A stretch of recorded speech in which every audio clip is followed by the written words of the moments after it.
नमस्कार, सत्यदर्शन न्यूज मध्ये आपले स्वागत आहे. मी पायल शहा.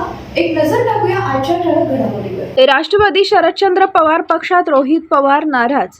सुनेत्र पवार यांच्या राष्ट्रवादी काँग्रेसमध्ये सुनील तटकरे आणि प्रफुल्ल पटेल हे दोन्ही बडे नेते नाराज असल्याची चर्चा आहे. पक्षाच्या राष्ट्रीय कार्यकारिणीच्या यादीवर त्यांची नाराजी आहे. या दोन्ही नेत्यांना पक्षात डावलले जात असल्याचा संदेश गेला. यानंतर तटकरे आणि पटेलांनी शरद पवारांची भेट घेतली आणि इथेच घोळ झाला अशी सूत्रांची माहिती आहे.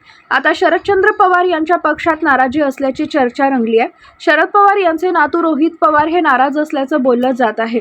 आता राष्ट्रवादी शरदचंद्र पवार पक्षाची यशवंतराव चव्हाण सभागृहात बैठक होणार आहे. या बैठकीला रोहित पवार अनुपस्थित असतील. ते पुण्यामध्ये आहेत. या अनुपस्थितीवरून ते नाराज आहेत का अशा चर्चा राजकीय वर्तुळात सुरू झाल्या. तटकरेंच्या शरद पवारांना भेटीमुळे रोहित पवार हे त्यांचे आजोबा आणि पक्षाचे सर्वेसर्वा शरद पवार यांच्यावर नाराज असल्याचं बोललं जातं. आज शरदचंद्र पवार राष्ट्रवादी काँग्रेस पक्षाची महत्त्वाची बैठक होणार आहे. पण या बैठकीला रोहित पवार अनुपस्थित राहणार आहेत अशी माहिती सूत्रांकडून मिळाली आहे. या बैठकीत आजी माजी आमदार, प्रमुख नेते तसेच सर्व नेते उपस्थित राहणार आहेत.